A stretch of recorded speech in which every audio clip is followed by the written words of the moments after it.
Assalamualaikum warahmatullahi wabarakatuh. Hello, Doctor and my fellow friends. I'm Anur Syabila Salma, wants to present our report in Political Corruption and Cronyism. Here is the member of Group 3. The first is Khairani Sagina Putri, second Anur Syabila Salma, the third is Aulia Nadira Faradiska, the fourth Sauzaini Sabita, the fifth Sabrina Izati Kiswara, and the last is Usaila binti Abdul Rahman. Our contents consist of executive summary, case summary, discussion, conclusion, and the last is ethical lesson. Executive summary of our report is political corruption and cronyism are the example of the serious action problem that occurs in every country in the world. In addition, the corruption is often associated with the government departments. Meanwhile, the cronyism common in politics between the organizations and politicians. Case summary. In this report, we involve the real cases of political corruption and cronyism. The example of political corruption is when the Prime Minister of Malaysia named Najib Razak committed political corruption by taking investment funds amounting to more than multi-billion dollars. And the example cases of cronyism is the acceptance of new student in Indonesia, the case of the Chancellor of the University of Lampung or UNILA named Karomani. And the second cases of cronyism are Brightway Holdings Ansel and Kimberly Clark cover up the truth of the forced labor cases due to cronyism. The more detail will be explained by the next presenter. Thank you. Assalamualaikum warahmatullahi wabarakatuh. Hello doctor, my name is Sabita Sojihni, my magic number is 275913, and today I want to present about the political corruption and the cronyism. And then my part is I want to present about the political corruption itself, the issues, and the analysis of the ethics. Political corruption is a fatal action that involves mostly in a government areas. Every country has their own the issues or problem of a political corruption itself, and it's violated ethics that everyone prohibited to do it. Corruption also has many types and issues on it. But how about the political corruption? I want to take an example in Malaysia itself. Malaysia, one of the biggest political corruption and the most scandal that ever happened in Malaysia, among of the others political corruption issues, that is the corruption by the former Malaysian Prime Minister, Dato' Sri Muhammad Najib bintun Haji Abdul Razak. He is a Malaysian politician that became a Prime Minister of Malaysia who served as the 6th Prime Minister from April 2009 until the May 2018. And his downfall because of the political corruption that he did. Dato' Sri Muhammad Najib bintun Haji Abdul Razak, or we can call it Najib Razak, has been found guilty on 7 charges of the political corruption. One of the cases also known as the biggest corruption that he did. It is because he corrupted the investment fund up to multi-billion dollar on MDB, which is One Malaysia Development Berhad. The fund of One Malaysia Development Berhad or 1MDB was founded in 2009 with the goal of transforming Kuala Lumpur into a global financial center and fostering economic Malaysia. One Malaysia Development Berhad or 1MDB is a state-owned development company in Malaysia, and it was founded with the goal of driving economic development in the countries through strategic investment and partnership. However, 1MDB has been plagued by controversy and allegation of the corruption. In 2015, it was revealed that billions of dollars had gone missing from the company, leading to the investigation by the authorities in multiple countries. Several individuals, including a former Malaysian Prime Minister, have been charged with crimes related to the embezzlement of the 1MDB funds. Despite the controversies, 1MDB remains an important player in the Malaysian economy and continues to undertake development projects in the country.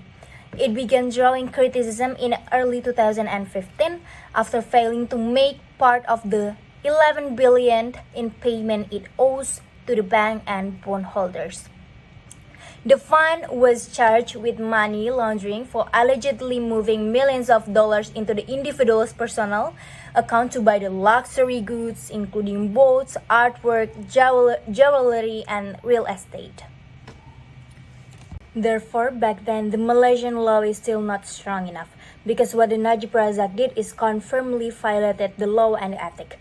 He's totally wrong. First, he used his power to control everyone, and he thinks that he can rob because he's the prime minister. He used all the sources and stuff, and that's not right. Although he's the prime minister back then, he shouldn't do that and cannot be egoist to corrupt all of the money for himself. He violated the legal norms and the law so that he and his wife can get sentenced and go to prison. Although it take a long process investigations to confirm Najib Razak and his wife was guilty, finally they get what they deserve. Najib Razak began to serving a 12-year jail sentence for corruption and become the first Malaysia prime minister that going to jail. Besides that, his wife, Rohmah Mansur, has been sentenced to 10 years in prison because of the 3 bribery charges. A very good day I wish to our lecturer. My name is Usaila binti Abdul Rahman, matrix number 279320, and today I will present about the forms of political corruption. The first form is bribery. The 2009 MACC Act Section 3, Malaysia's anti-corruption law, defines bribery or gratification to any financial benefit, offer, endeavor, or promise, whether conditional or unconditional, as well as any money, gift, donation, loan, fee, reward, value, security, property, or interest in property of any sort, whether movable or immovable. For example, Klang Valley receiving more than second-tier cities like Ipoh and Melaka. This form can be associated with the psychological egoism theory. Next is extortion. Extortion victimizes persons who are then compelled to participate in corrupt acts. Harassment of foreign workers is a typical indicator of extortion. If no bribes are paid, authorities, especially police officers, will harass foreign workers by imprisoning them for 2 weeks or more. The third one is embezzlement. The taking or conversion of assets, money, or property by a person who is not entitled to them but has access to them due to the position or employment constitutes corrupt practices known as embezzlement. For example, the theft of a scholarship fund in Melaka and the rental payment of a school field in Penang. The fourth form is fraud. Fraud is a type of corrupt behavior in which the offender manipulates and falsifies data, facts, or knowledge in order to profit. Fraud can take many different forms, including false claims, document falsification, and factual misrepresentation. Some private educational institutions allegedly trick students into paying for and enrolling in courses that are not recognized by the Malaysian Qualification Agency (MQA), for example. Lastly is favoritism. Favoritism can be motivated by a variety of variables, including ethnicity, religion, political beliefs, ties to one's community and workplace, and even geography. Critics on the political right claim that as state participation in the market increases, crony capitalism will naturally corrupt the economy. A list of government's favored vendor was one of the favoritism practices that were found.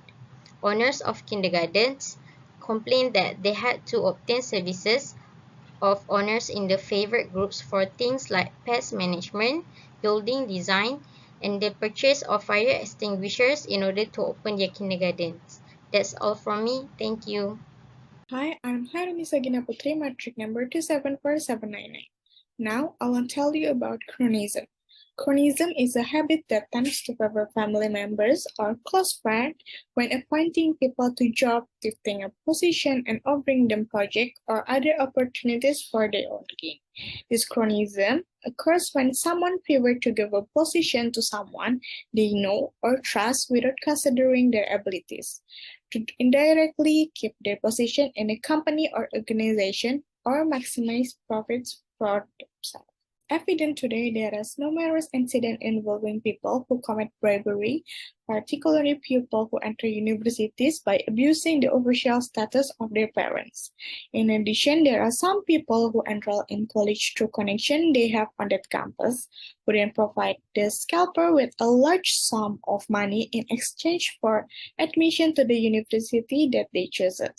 The price given also varies widely from 15,000 ringgit to 300,000 ringgit. It is proven that the Corruption Eradication Commission detained Karomani, the counselor of University of Lampung in Indonesia, and his employee in the middle of August. Karomani accepted kickback in connection with the admission of new students to UNILA in 2022.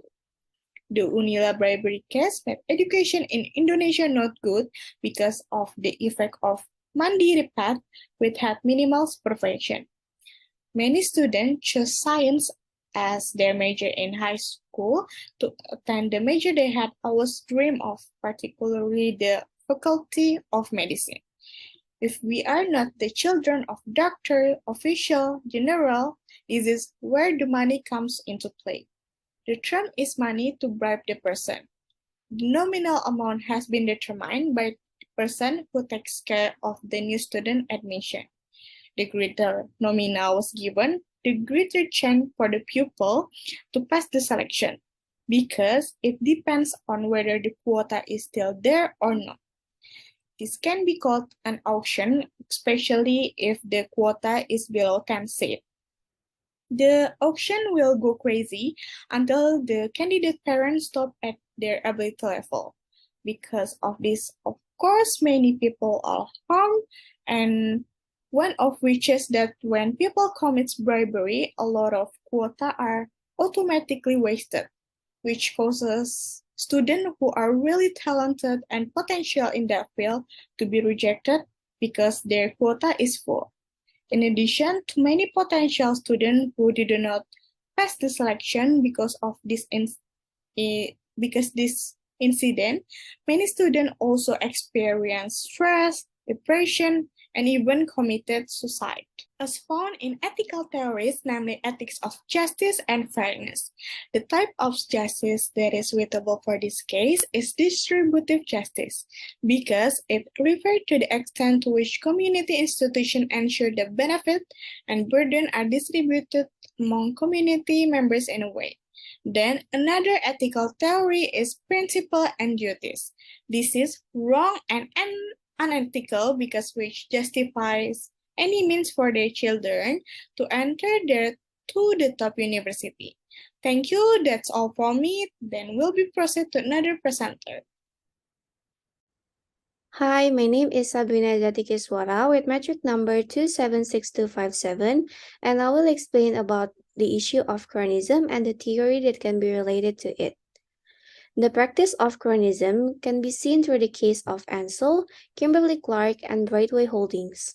The cooperative relationship between the three companies has indeed increased the productivity and profit for each, but it has not taken into account the real potential of each party. Even though Ansel and Kimberly-Clark are aware about the issues regarding forced labor that occurs at Brightway, they still give a position of power to produce their products because the company can maximize their profits, and only based on the good relationship that has been established. In fact, the practice of forced labor that already existed at Brightway is violating ethics, and the practice of cronyism by giving Brightway a position of power to control the production raises even bigger ethical problems. The theory that can be related to the case is egoism, which emphasizes on a person's behavior in which they only concern about their own interests. This theory also states that everyone will be better off if they follow their interests, which means things will be better if everyone's interests are fulfilled. This case showed that Ansel, Kimberly-Clark, and Brightway Holdings only concern about maximizing their profits and do not really care about how hard their workers are working to achieve that. In conclusion, like in any other society, political corruption and cronyism are the examples of serious action problem and not foreign to us. In our paper, we have found and explained extensively the meaning and the examples of political corruption and cronyism, followed by case examples and relevant ethical theory for each ethical issue. Hence, we strongly believe and suggest that ethical theories could help establish the new guidelines for the successful interdisciplinary thinking about political corruption and cronyism. Ethical lesson. Based on existing cases related to political corruption and cronyism, it can be concluded that this happened because of human greed. To get their own satisfaction, they take other people's right. This is highly unethical because everyone has equal right and there is a social justice. By learning to be honest, fair, and not take other people's right is something that must be instilled in each of us. That's all from our group. Thank you.